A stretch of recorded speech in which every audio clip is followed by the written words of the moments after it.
திருக்கடைக்காப்பு என்பதற்கு ஒரு பொருள் உண்டு. ஞானசம்பந்த பெருமான் இந்த பதிகம் என்பது 10 பாடல்கள். காரைக்கால் அம்மையார் தான் பதிகத்தினுடைய முன்னோடி. எல்லாவற்றிற்கும் முன்னோடி அவர் தான். சித்தாந்தத்திற்கு முன்னோடி அவர் தான். தன் வரலாறு கூறுவதற்கு முன்னோடி அவர் தான். அந்தாதிகளுக்கு முன்னோடி அவர் தான். பதிகத்துக்கு முன்னோடி. இப்படி எல்லா இன்னும் சொல்ல போனோம்னா ஆன்மீகத்துக்கெல்லாம் முன்னோடி அவர் தான். காலத்தால் முற்பட்டவர். அப்படி ஒரு பெருமை நம்ம காரைக்காலில் இருக்குது. அப்ப பிறந்த நமக்கும் அந்த பெருமை உண்டு. அப்படி பார்க்கும் பொழுது பதிகம் என்பது 10 பாடல்களை கொண்டது. திருஞான சம்பந்தர் மட்டும் 11வது ஒரு பாடலை பாடுவார். அந்த 10 பதிகங்களில் பாடக்கூடிய பாடினால் அந்த இறை பெருமைகளை எல்லாம் நாம் சொன்னோம்னா, அந்த புராண வரலாறுகளை எல்லாம் நாம் பேசணும்னா நமக்கு என்ன பயன்? நம்ம எப்பொழுதுமே பயன் கருதி இல்லை. எல்லாமே ஒரு பயன் கருதி தான் நம்ம வாழ்ந்து கொண்டு இருக்கிறோம். படிக்கிறோமா ஒரு பயன், சாப்பிட்றோமா ஒரு பயன், உட்கார்ந்து திருவிழாவுக்கு போறோமா ஒரு பயன். இப்படி பயன் கருதி தான் நாம இன்னைக்கு வாழ்ந்து கொண்டிருக்கின்றோம், இயங்கிக் கொண்டிருக்கின்றோம். அதனால இந்த 10 பாடல்களுடைய அந்த தொகுப்பு என்ன பயனை தருகிறது என்று 11வது பாடலிலே அவர் கடைசியாக இறுதியாக வைத்து பாடுவார். அதனால அதுக்கு பெயர் திருக்கடை காப்பு என்று பெயர். எப்பொழுதுமே காப்புன்னு சொன்னோம்னா, நீங்க சங்க காலம் தொடங்கி பார்த்தோம்னா எல்லா புலவர்களும் எல்லா பாடல்களுக்கும் காப்பு செய்யும்னு முதல்ல தான் தொடங்குவாங்க. முதல்ல தான் காப்பு என்று சொல்லி பிள்ளைகளாக இருந்தாலும் காப்புன்னு சொல்லி சிவபெருமான் பாடல், திருமால் பாடல் என்று இவர்கள் எல்லாம் நான் இந்த பதிகத்தை தொடங்க போகின்றேன். அதனால் பெருமானை எனக்கு உற்ற துணையாக இருந்து எந்தவித தொழிலும் இன்றி நல்ல கருத்துக்கள் எல்லாம் என்னிடத்திலே தோன்றி இங்கு உருவாக வேண்டும். அதற்கு நீதான் எனக்கு துணை செய்ய வேண்டும், என்னை காத்துள்ள வேண்டும் என்று சொல்லி காப்பு செய்வது என்று தொடங்குவதுதான் மரபு. திருஞான சம்பந்தர் மட்டும் இந்த 10 பாடல்களை ஒரு தளத்துக்கு செல்லுகிறார்கள் என்றால் அந்த 10 பாடல்களை பாடி இந்த பாடல்களை அடியார் பெருமக்களாகிய மற்றவர்களெல்லாம் பாடுகின்ற பொழுது, பாடி தொழுகின்ற பொழுது, பாடி பரவுகின்ற பொழுது அதனுடைய பயன் என்ன என்பதை நாம் அறிந்து கொள்ள வேண்டும். சில பேர் அப்படின்னா கேட்போம், எனக்கு எது நல்லது எது கெட்டதுன்னு தெரியலையே. அந்த அறிவை அந்த மனித பிறவிக்கு இறைவன் கொடுத்திருக்கிறார், ஆனாலும் என்னால் பிரித்து அறிய முடியவில்லையே என்று திணறுகின்ற பொழுது, அப்படியே மருங்குகின்ற பொழுது, மயக்குகின்ற பொழுது அந்த அடியார் பெருமக்கள் இறைவன் யாராவது ஒரு அடியார் பெருமக்களின் வழியாக யாராவது ஒருத்தவங்க வழியாக நமக்கு அதை புகட்டுவான். அந்த அறிவை நமக்கு கொடுக்குவான். இதுதான் சரி, இதுதான் தவறு அப்படின்னு சொல்லி நமக்கு அறிவுறுத்துவான். அப்படி யாரோ வழியாக செய்யக்கூடிய அந்த செயலானது, அந்த செயலின் வழியாக நாம இந்த எது செய்யலாம் எது செய்யக்கூடாது அப்படிங்கிற ஒரு அறிவை நாம பெற்றிருக்கின்றோம். அதனால இறைவன் தான் நமக்கு வழி நடத்துகின்றான். அப்படி அந்த பயனை நாம தெரிஞ்சுக்கணும். ஆனால் இவ்வளவு தூரம் நம்ம வழிபட்டோம்னா நமக்கு மீண்டும் பிறவாநிலை வரணுமா? எத்தனை பேர் நம்ம உட்கார்ந்துருக்கிறோம்? இந்த கருத்துக்களை, ஆன்மீக செய்திகளை எல்லாம் வாரந்தோறும் எத்தனை பேர் நாம கேட்டிருக்கிறோம்? இந்த காரைக்காலில் எத்தனை லட்சம் மக்கள் இருக்கிறாங்க? 2.5 லட்சம் மக்கள் இருக்கிறாங்க 6 தொகுதிகள்லையும். எத்தனை பேருக்கு ஆன்மீக கருத்துக்களை, ஆன்மீக செய்திகளை, இறை வழிபாட்டுல இருக்கிறாங்க அப்படின்னு பார்த்தோம்னா அதிகபட்சமாக நம்ம பார்த்தோம்னா ஒரு 5% 5 விழுக்காடுகள் தான் இருப்பார்கள். அப்ப பாக்கி பேரெல்லாம் எதை நோக்கி விழுந்து கொண்டு இருக்கிறார்கள்? எனக்கு தெரியலையே, இந்த ஆன்மீகத்தில் இப்படி கருத்துக்கள் இருக்கிறதா? விரைவில் தீயினன் பாலியல் படுமை போல் மறைய நிற்குடன் மாமணி சோதியால் உறவுகோள் நட்டு உணர்வு கயிற்றினால் தடயமும் நிற்குமே என்று அப்பர் பெருமான் சொல்லுகின்றாரு. விரைவில் தீயினன் பாலியல் படுமை போல் மறைய நின்றுள்ளவர் மாமணி சோதியால். அவர் எப்படி பார்க்கிறது? பாலின நிதி மாதிரி மறைஞ்சிருக்கிறாரு. எப்படி பார்க்கிறது? விரட்டுல தீ மாதிரி மறைஞ்சிருக்கிறாரு. எப்படி பார்க்கிறது? உறவுகோள் நட்டு உணர்வு கயிற்றினால், உறவுகோள் நட்டு உணர்வு கயிற்றினால் முருகவாங்கி கடகமும் நிற்புமே. பக்திங்கிற உணர்வு, அன்புங்கிற கயிறு, இது ரெண்டும் போருங்க. அந்த இறைவனை நாம கடைந்து அந்த இறைவன் நமக்கு முன் தோன்றுவான். ஞானசம்பந்தனுடைய காப்பு, இந்த இறைவன் பற்றி சொல்லக்கூடிய அந்த கருத்துக்கள் எல்லாம், செய்திகள் எல்லாம் நாம் உற்று நோக்கி உள்ளத்திலே கடைந்து பார்க்கின்ற பொழுது காப்பாக இருக்கக்கூடிய, முதல்ல காப்பவனாக இருக்கக்கூடிய அந்த இறைவன் அப்படி முன் தோன்றி நமக்கு துணை நிற்பான். அதனால அந்த காப்பை கொண்டு வந்து கடைசியில் சொல்றாங்க. திருஞானசம்பந்தர் திருக்கடை காப்பு அப்படின்னு சொல்றாங்க. பொதுவாக சொல்லுகின்ற பொழுது அதனுடைய பயன், பதிகத்தினுடைய பயன் கடைசி நிறைவு பாடல் செய்யுள். ஆனா இறைவன் அப்படி முன் தோன்றி நமக்கு துணை வருவான், நம்மை காப்பான் அப்படின்னு சொல்லிட்டு ஞானசம்பந்த பெருமான் அவருடைய அந்த பாடல்கள் திருக்கடை காப்பு. காப்பு என்பது பாதுகாத்தல், துணையாக வருதல். அவனே நம்மை வழிநடத்துகின்றான், அவனே நமக்கு துணையாக வருகின்றான், அவனே நமக்கு அறிவுறுத்துகின்றான், அவனே நமக்கு காப்பாகவும் இருக்கின்றான், அவனே மீண்டும் பிறவா நிலையை முக்தி பேரையும் தருகின்றான். எவ்வளவு சிறப்பு! ஒவ்வொரு பாடல்கள், இப்ப ஞானசம்பந்தனுடைய பாடல்கள் அப்படின்னு நம்ம பார்த்தோம்னா கிட்டத்தட்ட 16,000 பதிகங்கள் பாடியிருக்கிறாராம். திருநாவுக்கரசர் 49,000 பதிகங்கள் பாடியிருக்கிறாராம். 8 10 அது 10ஆவது இருக்கணும்னா எவ்வளவு பாடல்கள். ஆனா நமக்கு கிடைத்திருக்கிறது, நமக்கு கிடைக்கிறதே பெரிய விஷயம். அதுலயும் இந்த பிறவிக்கு உனக்கு இவ்வளவு இருந்தா போதும், இந்த பிறவிக்கு இவ்வளவு இருந்தா போதும். இப்படி வள்ளலாருக்கு அறிவுறுத்தினாரோ அவர் சொல்லுவார், எனது உரை தனது உரை. மிக அழகா சொல்லுவார். அதனால இறைவன் எனக்கு இந்த உலகத்திற்கு வருவிக்க காரணம் என்ன, இந்த சகத்துல இருக்கக்கூடியவர்களை எல்லாம் அந்த தீய எண்ணங்களை எல்லாம் நீக்குதல் பொருட்டு சகத்தே திருத்தி இறை பெருளை அடைய வேண்டும் என்பதற்காக வருவிக்க விட்டேன், அருளை பெற்றேனே அப்படின்னு அவர் அனுப்பிவிட்டாரு. வருவிக்க விட்டேன், எல்லாருக்கும் சொல்லிக் கொடுத்துட்டேன், எனக்கும் அந்த திருவருள் கிடைத்து விட்டது. இரண்டரை கலக்கக்கூடிய அந்த மதிப்பட பாகம் அப்படின்னு சொல்லுவாங்க. எப்படி அம்பாவும் சுவாமியும் ஒன்றாக இணைந்திருக்கிறார்களோ அந்த இணைப்பை வள்ளல் பெருமான் அந்த ஒரே தோற்றம், ஒரே ஒரு இறைவனோட இரண்டரை கலக்கக்கூடிய அந்த தன்மையை பெற்றிருக்கின்றார்கள். அதைத்தான் இங்க இறைவன் நமக்கு வழிநடத்துகின்றான். அதை திருக்கடை காப்பு வழியாக நமக்கு எடுத்து சொல்லுகின்றார் ஞானசம்பந்த பெருமான். மற்றவர்கள்லாம் அப்படி சொல்லலையா? அந்த பதிகங்கள் வழியாக மற்றவர்களுடைய பதிகங்கள்லாம் பாடல்கள்லாம் நம்ம பார்த்தோம்னா அதிலே தோய்ந்து போயிருக்கோம். ஆனால் ஞானசம்பந்த பெருமானுடைய பதிகங்கள்ல அந்த தோய்ந்த விஷயங்களை அப்படியே தேனாக தனியாக எடுத்து கடை காப்பாக நமக்கு கொடுக்கிறார், கடைசி பாட்டாக நமக்கு கொடுக்கிறார். முதல் பாட்டை எடுத்துங்க. தோடுடைய செவியன் விடையேறியோ தூவன் மதிசூடி, தோடுடைய செவியன் விடையேறியோ தூவன் மதிசூடி, காடுடைய சுடலை குடி பூசிய உள்ளம் கவர்கள்வன், எடுடைய மலரால் துணை நாள் பணிந்து ஏத்த அருள் செய்த பேருடைய பிரமாபுரம் மேவிய பெம்மான் இவனன்றே. அப்படியே தன்னை ஆட்கொள்ளக்கூடியவனாக, தன்னை வழிநடத்தக்கூடியவனாக இந்த பிரம்மாபுரத்தில் சீர்காழி பதியிலே 12 பேர், அந்த சீர்காழி பதிக்கு 12 பேர். அந்த பிரம்மாபுரம் பிரம்மபுரம் பிரம்மன் வழிபட்ட காரணத்தினால தோணியப்பர்னு பேரு, தோணிபுரம்னு பேரு. ஊழி காலத்துல இந்த உலக உயிர்களை எல்லாம் காப்பதற்காக இறைவன் தோணியில இந்த உயிர்களை எல்லாம் காத்தான். அதனால தோணிபுரம்னு பேரு. சீகாழி, கொச்சை மயம், இப்படி புறம்பயம், இப்படி 12 பெயர்கள் அதற்கு உண்டு. அங்க இருக்கக்கூடிய இறைவன் அந்த பிரம்மபுரம் ஏவிய பெருமான் சிவபெருமான் என்னை ஆட்டுவித்தான், எனக்கு அருள்வாளித்தான், ஞானப்பால் கொண்டு அருள்வாளித்தான். அதனாலதான் என்னுடைய தீவினைகள் எல்லாம் அகன்றது என்று சொல்றார். இப்படியே அந்த 10 பதிகங்கள் பாடுவார்.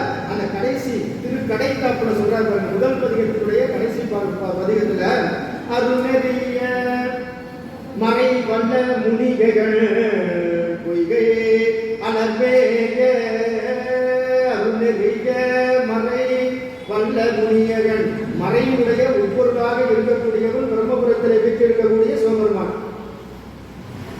அது அருள்நெறி. அதனால அருள்நெறிய மறை வல்ல முனியகன் பொய்கை அலர்மேய சீர்காழி பொய்கையை சூழ்ந்த ஊர். பிறகு காலத்துல பார்த்தோம்னா எங்க பார்த்தாலும் நீர்நிலைகள் சுழந்து மிகுந்து அப்படியே இயற்கை கொஞ்சுகின்ற ஊராகத்தான் இருந்தது. எல்லா பதிவும் எல்லா இடங்களும் இறைவன் வீட்டிருக்கக்கூடிய இடங்கள்லாம் பார்த்தோம்னா அந்த ஊரினுடைய இயற்கை எதிரில் சொல்லப்படும். அடியார் பெருமக்களினுடைய அப்படி பார்க்கின்ற பொழுது நம்ம அந்த தளத்துக்கு செல்லுகின்ற பொழுது அந்த இயற்கையை பார்த்தோம்னா அப்படி ஒரு மன மகிழ்ச்சி நமக்கு ஏற்படும்.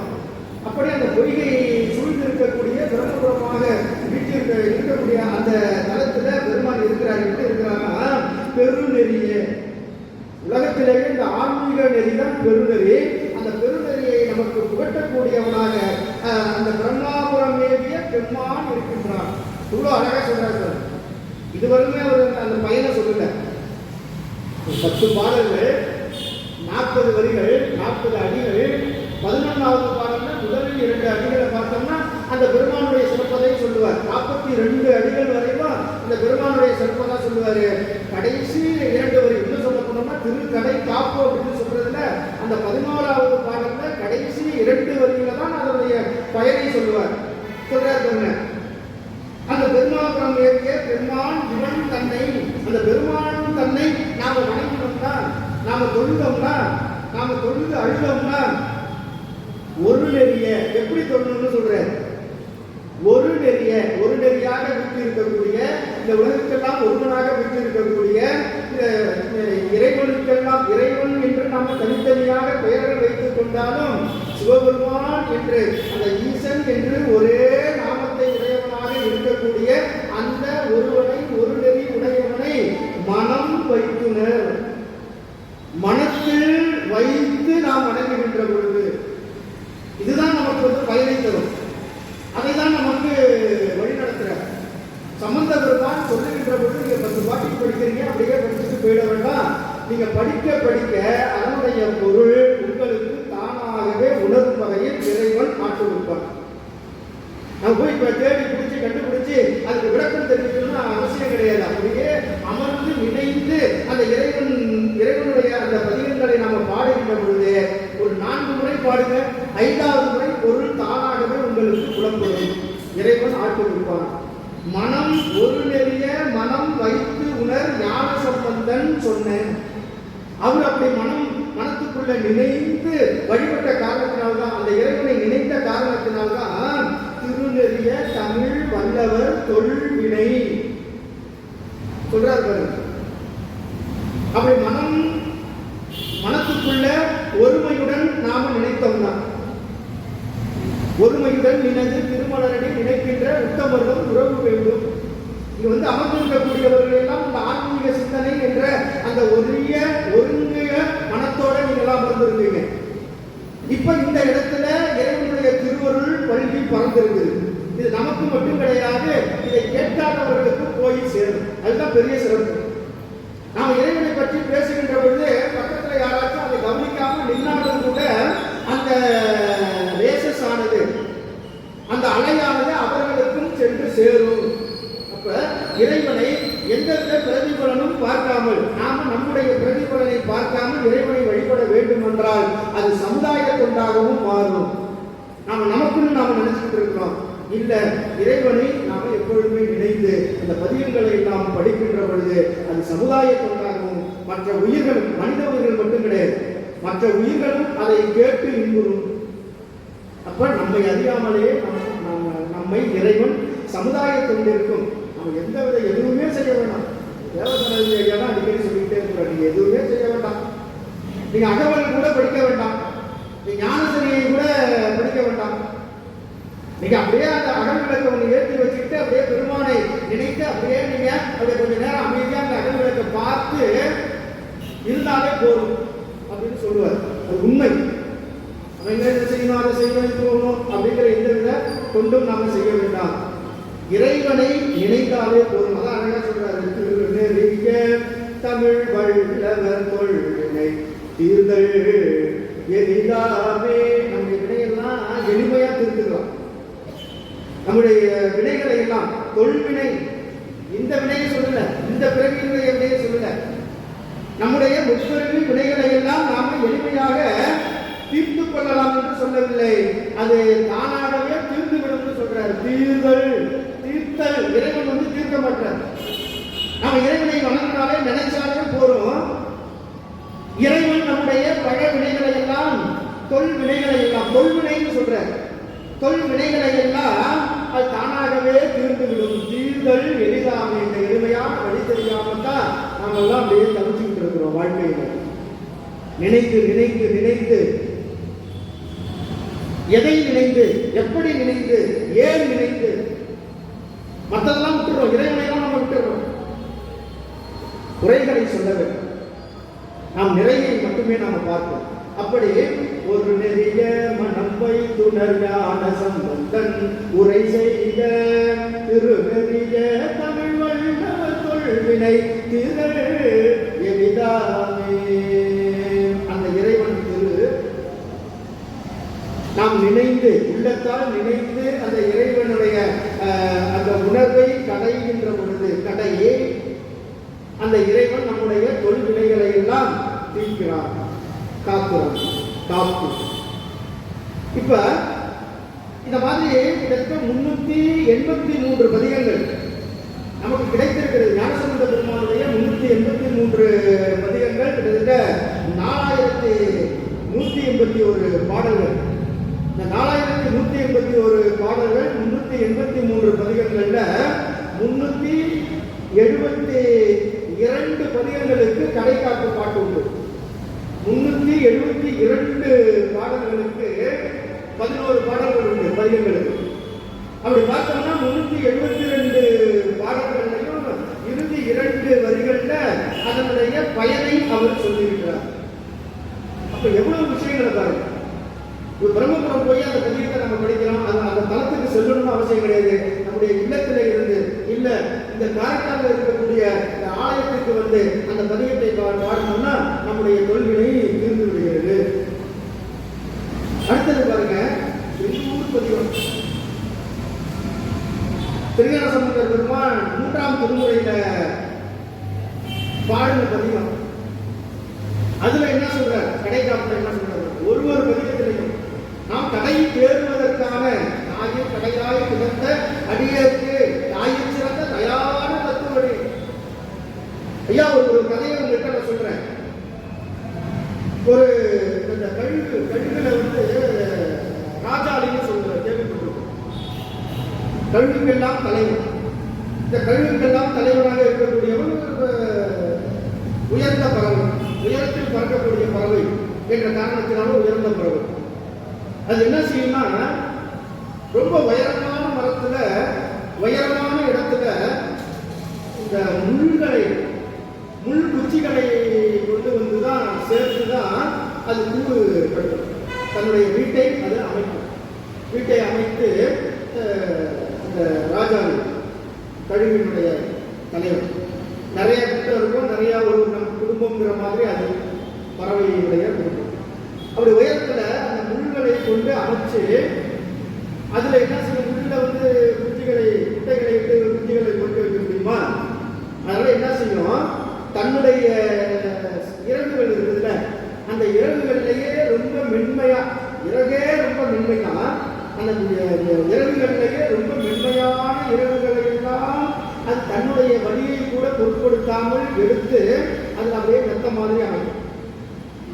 மெத்த மாதிரி அப்படியே வச்சு பெட்டில் படுக்கிறவங்க அப்படியே சாப்பிட்டா இருக்கிற மாதிரி அந்த மாதிரி மெத்த மாதிரி அமைச்சு அதுல முட்டையிட்டு குஞ்சுகள் பொறிக்கும். குஞ்சுகள் என்ன செய்யும், அப்படியே மெத்து நல்லா அப்படியே மென்மையா இருக்குதா, அது அப்படியே ரொம்ப சுகமா அப்படியே அந்த குஞ்சுகள் அப்படியே வளர்ந்துட்டே இருக்கும். நல்ல குஞ்சுகள் எப்பொழுது நமக்கு சுகம் கிடைக்கிறதோ, இந்த உடல் சுகம் எப்பொழுது கிடைக்கிறதோ, அப்ப மற்றவற்றை பற்றி நாம நினைக்கவே மாட்டோம். இந்த உடம்பு சுகம் குறைகின்ற பொழுது உள்ளத்தினுடைய சுகம் நமக்கு கிடைக்கும். உள்ளத்தினுடைய சுகம் தெய்வம்னா இறைவனை நினைக்கிறது, மனத்தால் இறைவனை நினைத்து போட்டுவது. அப்ப இது அப்படியே இருக்கு, அந்த குஞ்சுகள் வளர்ந்துட்டே இருக்கும். இப்போ அந்த ராஜாவி பறவை என்ன செய்யுமா, கொஞ்சம் அந்த பஞ்சு அந்த விரல்கள் சாஃப்டாக இருக்கக்கூடிய அந்த மென்மையாக இருக்கக்கூடிய அந்த விரல்கள்லாம் கொஞ்சம் அப்படியே தன்னுடைய அழகுகளால அந்த முள்ளு தெரிகிற மாதிரி இடையில இடையில ஒரு 4-5 இடத்துல அப்படியே அந்த முள்ளு மேலே தெரிகிற மாதிரி அது கொஞ்சம் இது பண்ணி விடுவோம். அந்த பஞ்சுகளை எல்லாம் விரல்களை எல்லாம் விலக்கி விடுவோம். எதனால் அப்படின்னு கேட்டீங்கன்னா, இந்த குஞ்சுகள் அப்படியே ரொம்ப மென்மையாக சுகமாக அப்படியே இருக்குது, வேற எதை பற்றியுமே இது நினைக்கல. திரும்பி அந்த குஞ்சுகள் திரும்புகின்ற பொழுது, கொஞ்சம் அழுத்துகின்ற பொழுது அந்த முள்ளு லேசாக குத்தும் பொழுது இதுக்கு அந்த துன்பம் வரும். துன்பம் வந்தோம்னா அந்த குஞ்சுகள் என்ன செய்யும், பறக்க எத்தனைக்கும், பறக்க முடியாது. ஏன்னா இது வந்து பறக்கலையே, ரொம்ப சுகமாக இருக்குங்க, அதனால பறக்க முடியாது. பறக்க எத்தனைக்கும் உடனே இந்த பறவை என்ன செய்யும், ராஜாவை என்ன செய்யும், திரும்பியும் போய் அதை மூடி வச்சு திரும்பவும் அதை இன்னும் கொஞ்சம் விளக்கி விடும். மறுநாள் மறுநாள் மறுநாள் இப்படியே இது பண்ணி ரொம்ப குத்தும் பொழுது இந்த பறவை என்ன செய்யும், அது தன்னுடைய குஞ்சு பறவைகள் என்ன செய்யும், மற்றவங்களுடைய துணைகள் இல்லாம இது பறக்க ஆரம்பிக்கும். இது கழுகு பார்வைன்னு ஒன்று சொல்லுவோம். கழுகு பார்வை, நம்ம பார்க்குற பார்வை கழுகு பார்வை, ரொம்ப கூர்மையான நுட்பமான அந்த பார்வைங்கிறது மேலே இருந்து தன்னுடைய இறையை கீழே தேடுவதற்காக மட்டும் கிடையாது. இறைவன் அந்த கழுகுக்கு அந்த பார்வையை படைக்கல. தன்னுடைய பிள்ளைகள் தானாகவே எல்லாவற்றையும் தெரிந்து கொள்ள வேண்டும் என்ற பார்வை. அதனால அப்படியே நுட்பமா பார்த்துக்கிட்டே இருக்குமா. இது பறக்கும் பொழுது, மேல் நோக்கி பறக்கும் பொழுது சில பறவைகள், சில குஞ்சுகள் அப்படியே பறந்து போயிடும். சில குஞ்சுகள் என்ன செய்யும், முடியாது, பறக்க முடியாம கீழே நோக்கி வரும். அப்ப இந்த தாய் பறவை, இந்த ராஜாளி என்ன செய்யும், ரொம்ப விரைவாக வந்து தன்னுடைய விரல்களில் அந்த குஞ்சுகளை தாங்கிக் கொள்ளும். அப்படித்தான் இறைவன், அப்படித்தான் இறைவன் நமக்கெல்லாம் அப்படியே சில சில துன்பங்களை எல்லாம் அப்படியே கொடுத்து கொண்டே இருக்கின்றான். நாம இறைவனை பற்றி நினைச்சு பார்க்கிறோமா? இல்லை. அதனாலதான் மாணிக்கவாசகர் சொல்லும் பொழுது, நாயின் கடையாய் கிடந்த அடியேற்கு தாயின் சிறந்த தயாவான தத்துவம்னு சொல்றாரு. எப்படி அந்த தாய் பறவையானது அது துன்பத்தை அதுக்கு ஏற்படுத்தி கொடுக்குது அப்படிங்கிறதுக்காக அதுக்கு மகிழ்ச்சியா இருக்குமா? இருக்காது. தன்னுடைய குஞ்சுகள் கஷ்டப்படுது, உள்ள குத்திக்கிட்டு நிற்குது அப்படின்னு அது நினைச்சு சந்தோஷப்படுமா? இல்லை. அதுவும் வேறு துணை இல்லாமல், மற்றவர்களுடைய துணை இல்லாமல் வர வேண்டும். அது போலதான் நமக்கும் மற்றவர்களுடைய துணை இல்லாமலேயே நமக்கு இறைவன் இந்த அறிவை நமக்கு தந்திருக்கின்றான், ஆன்மீக பாதையை நமக்கு காட்டியிருக்கின்றான். அதன்படி நாம போகணும். அதனாலதான் இந்த இடத்துல ஞானசம்பந்தர் பெருமான் சொல்றோம். எங்க திருவேட்டப்படி பதிவு, மண்டிரைக்கும் மலர்கொன்றை விரிசனைகள் வரியாகவும் கண்டிரைக்கும் திரைச்செல்வி காவாலி கலைக்கடர்கள் தொண்டிரைத்து ஒருதிரைந்து புறம்பொழிலையும் சுடர்பவனம் உடம்பு முழுக்க பவனம் போல திருநீரை பூசி இருக்கிறார். திருநீர்கள் தொடர்பெரியும் திருவேட்டக்குடியாரை தீ உருள அப்படியே தோன்றி அருள் அளிக்கின்றார். திருவேட்டக்குடியில இருக்கக்கூடிய பெருமான் அப்படின்னு முதல் பாடல்ல ஞானசம்பந்தமூர்த்தி பாடுறார், பெருமான் பாடுறார். கடைசி பாடல்ல பாடுறாரு பாருங்க, தென்திரை சேர் வயல் கொடுத்த, தென்திரை சேர் வயல் கொடுத்த திருவேட்ட குடியாரை கண்டரை சூழ் கலைக்காழி தமிழ்நாட சம்பந்தன். தன்னுடைய ஊரை பற்றி சொல்றார். இந்த 2 வரைக்கும் சொல்லுகின்ற பொழுது இறைவனுடைய பெருமையை சொல்லி, சிறப்பை சொல்லி, அந்த இறைவனுடைய பெருமையை நான் இந்த ஊர்ல இருந்து பாடுறேன், நான் இந்த ஊரை சேர்ந்தவன், நான் யாரு அப்படிங்கிற அடையாளத்தை சொல்றேன். சீர்காழியில பிறந்தவன், தமிழையே ஞானமாக பெற்றவர், அப்படி சொல்லக்கூடிய ஞானசம்பந்தன் எனக்கு பேரு. அப்படி நான் சொல்லக்கூடிய இந்த 10 பாடல்கள் இருக்குல்ல, அது எப்படிப்பட்ட பாடல்கள் தெரியுமா? ஒன் தமிழ், ஒன் தமிழ் சொல்றாரு. ஒன் தமிழ் நூல் இவை அங்கேயும் சொல்றாரு பாருங்க, உணர்ந்தேத்த வல்லார் சொல்லுவர், பொருள் உணர்ந்து சொல்லுவார். சொல்லுதல், பொருளை பொருள் உணர்ந்து சொல்ல வேண்டும். எப்ப பொருள் உணர முடியும்? நம்ம படிக்க படிக்க தானாகவே அது பொருள் உணர்ந்து விடுவோம். அதனால உணர்ந்தேத்த வல்லார் போய் உண்டுக்கு வானவரோடு உயர்வான திருப்பாரே. உண்டு உடுப்பில் எவ்வளவு அழகான ஒரு வார்த்தையை பயன்படுத்துகிறார்கள். தேவர்களுக்கு எப்பொழுதுமே உண்டுதல் கிடையாது, உறங்குதல் கிடையாது, எப்பொழுதுமே ஒரே மாதிரியாக இருப்பார்கள். அவங்களுக்கு உறக்கம் என்பதும் கிடையாது, விழிப்புங்கிறது கிடையாது. எப்பொழுதுமே அந்த இறை தன்மையிலேயே இருக்கக்கூடியவர்கள். அவர்கள் சூட்டி இருக்கக்கூடிய மாலை வாடாது, இரவு பகல் கிடையாது. எல்லாமே இறைவனுடைய திருவடி நிழலில் இருக்கக்கூடிய ஒளி பொருந்திய தாளம் தான் அவங்களுக்கு. உண்டு உடுப்பில் வானவரோடு, அப்படி இருக்கக்கூடிய வானவரோடு உயர்வானத்தில் இருப்பாரே. நம்ம இந்த பதிகத்தை படிக்கின்ற பொழுது நமக்கும் அந்த பேரு கிடைக்கும் என்று அந்த திரு இறைவன் நம்மை கடைந்து, நம்மை பக்குவப்படுத்தி, கடைதல்னா பக்குவப்படுத்தி காக்கின்றான், உறுதுணையாக இருக்கின்றான், அருள்வாழ்கின்றான். இந்த திருவேட்டக்குடி திருப்பதிகத்தில் இன்னொரு முக்கியமான ஒரு விஷயத்தை சொல்லுவாங்க. இப்படி 275 பதிகங்களையும் நம்ம பார்த்தோம்னா, இந்த திருக்கடை காப்பாக வரக்கூடிய அத்துணை பதிகங்களையும் இந்த 2 வரிகளையும் பார்க்கின்ற பொழுது ஒரு 2-3 பதிகங்களை பின்பற்றினாலே போதும் இந்த பிறவியானது நம்மை விட்டு நீங்கிவிடும். யாராச்சும் எப்படியாச்சும் எந்தெந்த வழியிலேயாச்சும் ஒரு 4 நாள் போகட்டுமே அப்படிங்கிறதுக்காக தான் இவ்வளவு பதிகங்களை எல்லாம் நமக்கு அடியார் பெருமக்கள் எல்லாம் அருள் செய்திருக்கிறார்கள். ஆண்டவன் அருளை செய்ய அனுப்பி இருக்கின்றார், வழிநடத்தி இருக்கின்றார். மந்திரமாவது வானவர் வேண்டது நீரு. இது திருநீற்று பதிகம். இந்த திருநீற்று பதிகத்தினுடைய சிறப்பு எல்லாருக்கும் தெரியும். அந்த திருநீர் தயார் பண்ணுவதே அது ஒரு மருந்து. அது அற்புதமான மருந்துங்கிறதுனால அதை தயார் பண்ணுவாங்க. மடங்கள்லாம் இன்னமும் அந்த முறைப்படி தயார் செய்கிறார்கள். இந்த பக்தியில கோளாறுன்னு சொல்லுவோம்ல, ஆர்வ கோளாறு என்று சொல்லுவோம். பக்தியில் ஆர்வ கோளாறுல பார்த்தோம்னா பக்தி பெருக்கக்கூடிய அப்படியே தோற்றப்பொழிவாக இருக்கும். உள்ளம் ஒன்று நினைக்கும், தோற்றம் ஒன்று காட்டும். என்ன மாதிரிதான் வந்து பார்த்தோம்னா அப்படியே உட்காந்து இறைவனை வணங்குகின்ற பொழுது, மங்கள விநாயகரை வணங்குகின்ற பொழுது, அம்மையாரை கூடுகின்ற பொழுது இந்த துண்டு நான் போட்டுக்க மாட்டேன். இப்படி இங்க வந்து இந்த இடத்துல வந்து உட்கார்ந்ததுக்கு பிறகு ஒரு பேச்சாளர், ஒரு சொற்பொழிவாளர் அப்படின்னு சொன்னோம்னா ஒரு தோற்றம். ஏன்னா ஒரு மாய திரையை நம்மவர்கள் இந்த இடத்துல உருவாக்கிட்டு போயிட்டாங்க. யாரும் எப்படி வேண்டுமானாலும் பேசிக்கொண்டு போகலாம். வள்ளல் பெருமான் அப்படியா இருந்தாரு? ஒரு மிகப்பெரிய புரட்சியாளர் இல்லையா அவரு? ஒரு ஒருத்தர் பேசிட்டு இருக்கும் போது அவரை பற்றி ஒரு சிறப்பு சொன்னாங்க. அவர் வாடிய பையை கட்ட போதெல்லாம் வாடினார். தேவசனதிபதி ஐயா வந்து உட்கார்ந்ததுனால வள்ளலார் பெருமானும் அடிக்கடி இந்த இடையில வந்து இறைவனை வந்து கொண்டுட்டு போறாரு, வழி நடத்துறாருல. 5 மாத குழந்தையாக இருக்கின்ற பொழுதே இந்த ரகசியத்தை வெளிப்படுத்த காட்டினார் இறைவன். அவர் அதை அனுபவிச்சார், உணர்ந்தார் இல்லைங்களா? அவர்கிட்ட கேட்கும்போது ஒருத்தர் சொன்னாரா, இவர் வந்து மக்களுடைய பசிப்பிணியை போக்குவதுதான் சிறப்பு, பசிப்பிணி தவிர்த்தல் என்று சொன்னார். என்ன காரணம் அப்படின்னு கேட்டீங்கன்னா, 100 பேர் இருக்கிறாங்கன்னு சொன்னா அதுல ஒருத்தவனுக்கு உண்மையாகவே அந்த பசியில இருப்பாங்க. அந்த பசி இருந்தால் 10 பறந்து போகும்னு சொல்லுவாங்கல்ல.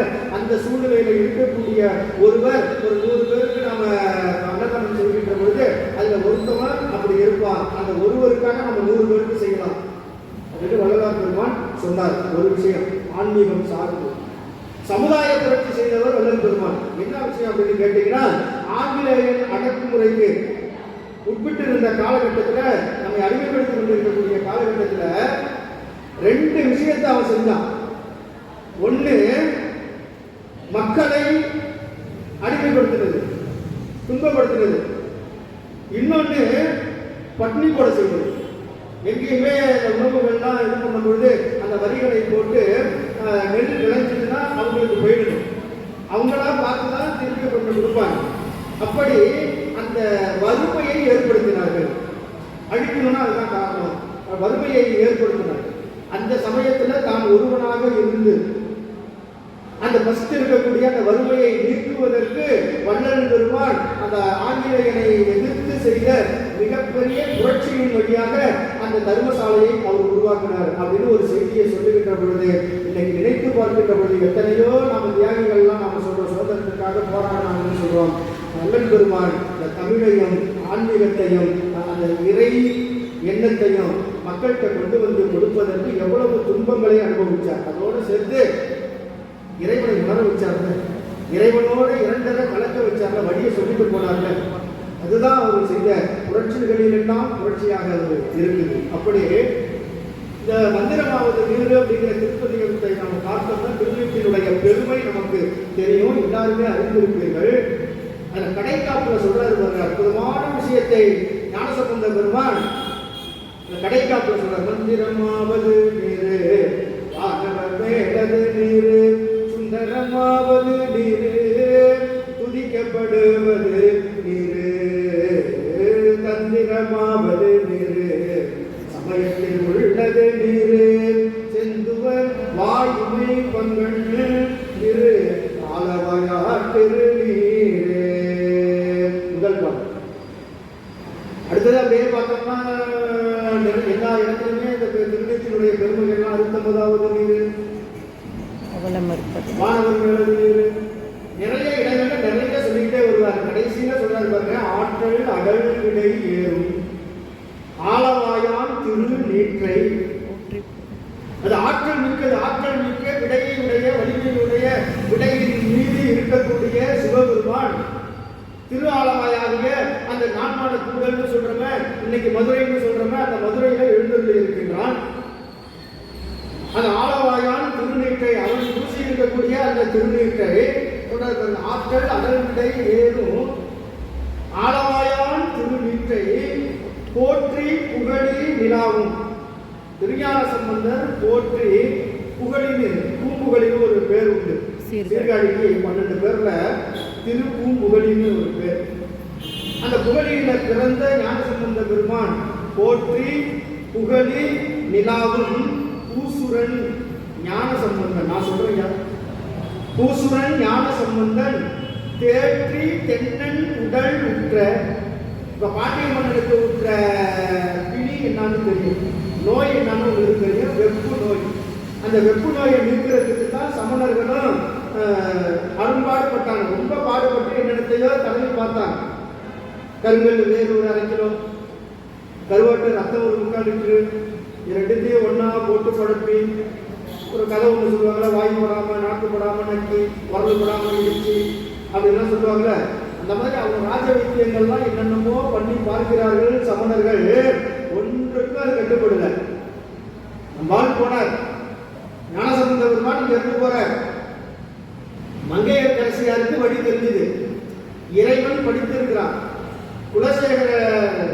குலச்சிறையார் அமைச்சர் குலச்சிறையார் ஓலை அனுப்புறார். மங்கையர்க்கரசியார் சொல்ல, அரசியார் சொல்ல, திருமலை காட்டுக்கு அங்க கிடைக்குது.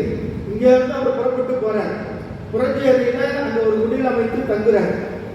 இவன் யாரும் நம்மளை எதிர்க்கிறதுக்கு வந்துட்டானே அப்படின்னு சொல்லி சமணர்கள் இவர் தங்கியிருந்த ஞானசம்பந்தர் பெருமான் தங்கி இருந்த அந்த திரு மடத்திற்கு, அவர் வெறுமனே எங்க தங்கியிருந்தாலும் அந்த இடத்துக்கு வெறும் மடம்னு பேர். என்ன எல்லாருமே மடப்பையன்னு சொல்லுவாங்க. ஏன்னா தருமபுரம் மடத்துல பயின்ற காரணத்தினால், மடத்தில் பயின்ற பையன் அப்படிங்கிற காரணத்தினால மடப்பையன் சில மடப்பயலாகத்தான் வளம் வர வேண்டியதாக இருக்கிறது. ஏன்னா இறைவனை பற்றி இன்னும் சரிவர நாம் புரிந்து கொள்ளவில்லை, இன்னும் இறைவனை பற்றி நினைந்து பார்க்கவில்லை. மடப்பயனுடன் ஏதோ அதை நினைத்து பார்ப்பதற்கு சற்று ஈடுபடுவதற்கு 1 விழுக்காடு 2 விழுக்காடு ஐயா அவர்கள் ஆன்மீக வரலாறு சபைகள்லாம் நடத்தி அங்கங்கேயும் கொண்டு போய் ஏதோ கொஞ்சம் இந்த பிறவியில கொஞ்சம் தேர்தல் அடையணும் அப்படின்னு சொல்லி வழிநடத்தக்கூடிய ஆன்மீக பெரியோர்கள்லாம் கொஞ்சம் இருந்து வழிநடத்தக்கூடிய காரணத்தினால இப்போதான் அப்படியே ஒரு 4% 5% அப்படியே வரணும். ஐயா அவர்கள்லாம் உட்காந்துருக்கிறவங்கலாம் பார்த்தீங்கன்னா எப்படியோ எனக்கு தெரிஞ்சு அந்த அனுபவத்தின் வழியாக நம்ம பார்க்குறேன், எப்படியோ ஒரு 70 விழுக்காட்டுக்கு மேலே தான் நீங்கள்லாம் அமர்ந்துருக்கீங்க. ஐயா அவர்கள்லாம் 90-95 வயசையும் தாண்டுவார். ஐயா அவர்கள் 95 விழுக்காடு இறைப்பேரர்களையும் பெறக்கூடிய அந்த படுத்த படமாகிய அந்த அருள் படத்தோடு அமர்ந்திருக்கிறார். நாம 3-4 தேடிட்டு இருக்கோம் உங்களுடைய தயவால். அப்படி தேற்றி தென்னன் உடல் உற்ற அடுத்த வரி சொல்றாங்க பாருங்க, தீப்பினி ஆயின தீர. அது தீப்பினின்னு சொல்றாரு. தீனா நெருப்பு. இந்த ஃபீவர்னு சொன்னோம்னா ஜுரம், வெப்பு நோய். அந்த நெருப்புக்கு தங்கு கிடையாது, சுடர் கிடையாது, வெப்பம் தான் தாக்கும். ஒரு விளக்கு இருக்குதுன்னா அதுல சுடர் தெரிகிறது, கங்கு இருக்குது, ஒளி இருக்குது, ஹீட்டு வெப்பமும் இருக்குது. இது எல்லாமே சேர்ந்து இருக்குது. இது எல்லாத்தையும் உடையவன் தான் இறைவன், ஒளி வடிவானவன். அதைத்தான் அருட்பெருஞ்சோதி அருட்பெருஞ்சோதி. அது தனி பெருங்கருணை. யாருக்கு எது எது தேவையோ அவங்கவுங்களுக்கு அதை எதை கொடுக்கும். வெப்பம் தேவையா வெப்பத்தை மட்டும் கொடுக்கும், ஒளி தேவையா ஒளியை மட்டும் கொடுக்கும், உருவம் தேவையா அதை மட்டும் கொடுக்கும். இப்படி ஒவ்வொன்றையும் ஒவ்வொன்றாக யாருக்கு எது எது தேவையோ அதை உணர்ந்தார். அடியார் பெருமக்கள் எல்லாம் அதை உணர்ந்தார்கள். மாணிக்க வாசகர் அரும்பெரும் ஜோதி அப்படின்னு அதை உணர்ந்த காரணத்தினால்தான் அம்மையாரும் அழகா சொல்றார். எவ்வுருவோ அப்படின்னு கேட்கும் பொழுது அது மின் உரு என்று சொன்னார். மின்னலை போன்ற ஒளியை உடையவன் இறைவன் அப்படின்னு காரைக்கால் அம்மையாரும் அதைத்தான் சொல்லுகிறார். இறைவன் ஒளி வடிவானவன் அப்படிங்கிறத அந்த ஒளியினுடைய ஆற்றல் அணுவாக விளங்குகின்றது, அணு திரளாக விளங்குகின்றது. இப்படி எல்லாமுமாக இருக்கக்கூடியவன். அதனால அந்த பாண்டிய மன்னனுக்கு வந்த அந்த வெப்பு நோய் தீர்வதற்கு திருநீட்டை பூசினார். தீ நோய் அழகா சொல்றாரு பாருங்க, தீ பிணி என்று சொல்றார். அது தீய பிணி. தீப்பிணியை நீங்க இப்படி சிந்திச்சு பாருங்க. மன்னனுக்கு வந்தது வெப்பு நோய் ஆகிய தீப்பிணி கிடையாது, அது தீய பிணி. என்ன தீய பிணி? சமண பிணி. அவர் சமண சமயத்தில் இருந்து சமணர்கள் வழிநடத்த மற்ற சைவர்களுக்கெல்லாம் துன்பங்களை தர. நீ துன்பங்களை தராமல் நீ சமண சமயத்தின் கொள்கைப்படி நீ வழி நடத்தினா யாரும் எதுவும் சொல்லப்படுறது கிடையாது. அவர்கள் தத்தம் சமயத்தின் வழி அவர்கள் இறைப்பேறுகளை அடைய போகிறார்கள். ஆனால் நீ வேறொரு சமயத்தவர்களுக்கு தீர்ப்பு செய்தால், துன்பம் செய்தால் இறைவன் சும்மா இருப்பாரா? வர. அது தீய பிணி. சமணம் அப்படிங்கிற தீய பிணியில் அவன் சிக்கியிருக்கிறான். அதனை நீக்குகிறார். திருநீறு அப்படிங்கிற மருந்து அந்த சமண பிணியாகிய அந்த தீய பிணியை நீக்குகிறது. எப்படி பயனை சொல்றார்கள்? திரு இறைவன் நம்மை உணர வைத்து கடைசியா துணையாக வந்து காக்கின்றான். அந்த பாண்டிய மன்னனையும் காக்கின்றார், இந்த பாண்டிய மன்னனுக்கும் காப்பாக வந்து இருக்கின்றார், அருள்பாலிக்கின்றார். தீப்பிணி ஆயின தீர. இப்ப ரெண்டு செய்தி. ஒண்ணு வெப்பு நோய், தீப்பிணினா வெப்பு நோய். இன்னொன்று தீப்பிணிங்கிறது சமண சமய தீய எண்ணங்கள், துன்பங்கள், அதையும் நீக்கிறார். மூன்றாவது பாருங்க, தீப்பிணி என்பது தீவினை. தீவினை என்பது முன்பிறப்பு வினை. இப்படி மூன்றையும் நீக்கக்கூடிய ஒரு மருந்தாக அந்த திருநீர் இருக்கின்றது. அந்த திருநீற்றினுடைய ஒரு குறியீடாக இறைவன் இருக்கின்றான், சிவபெருமான் இருக்கின்றான். அதனால்தான் இங்க சொல்றாரு, தேற்றி தென்னன் உடல் உற்ற தீப்பிணியாயின தீர சாற்றிய பாடல்கள் பத்தும், சாற்றிய பாடல்கள் பத்தும் வல்லவர் நல்லவர் தாமே. அந்த திருநீற்றை பூசினாலே போறோம், வல்லவர்களாகவும் நல்லவர்களாகவும் நாம் மாறிவிடுவோம். வல்லவர்களாகவும் நல்லவர்களாகவும் நாம் மாறிவிடுவோம். திருமூலர் சொன்னார் பார்த்தீங்களா, சிவ சிவ என்கிற தீவினையாளர், சிவ சிவ என்கிற தீவினை மாறும், சிவ சிவ என்கிற தேவருமாவர், சிவ சிவ என்ன சிவகதிதானே. இப்ப சிவ சிவ என்கிற தீவினையாளர். இப்ப நான் சிவசிவன்னு சொல்றது கிடையாது. இங்க வந்து உட்காரும் பொழுது பேசுறதுக்காக சிவசிவன்னு சொல்றேன். மற்ற நேரங்களில் சிவசிவன்னு சொல்றது கிடையாது. எல்லாருமே நினைத்து பாருங்கள், எல்லா நேரத்திலையும் நம்ம சிவசிவன்னு சொல்லிட்டு இருக்கிறோம். அப்ப சிவ சிவ என்கிற தீவினையாளர்கள் அவர் சொல்றாரு. அப்படி சொல்லாதவர்கள் எல்லாம் தீவினையாளர்களா? இல்ல. ஆண்டோர் பெருமக்களே, சான்றோர்களே,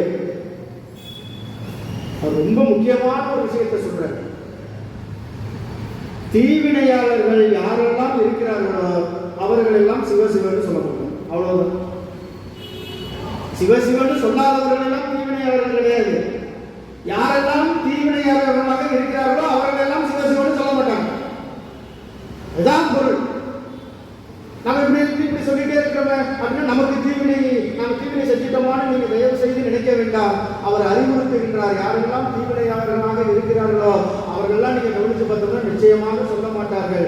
முத்தநாதன் மெய்ப்பொருள் நாயனாரை வஞ்சத்தால் கொல்ல வருகின்ற பொழுது கூட அவர் சிவசிவன்னு சொல்லல. சிவசிவன்னு சொன்னோம்னா நிச்சயமா மாறி இருப்பார். இதுதான் ஒரு பெரிய சிறப்பு.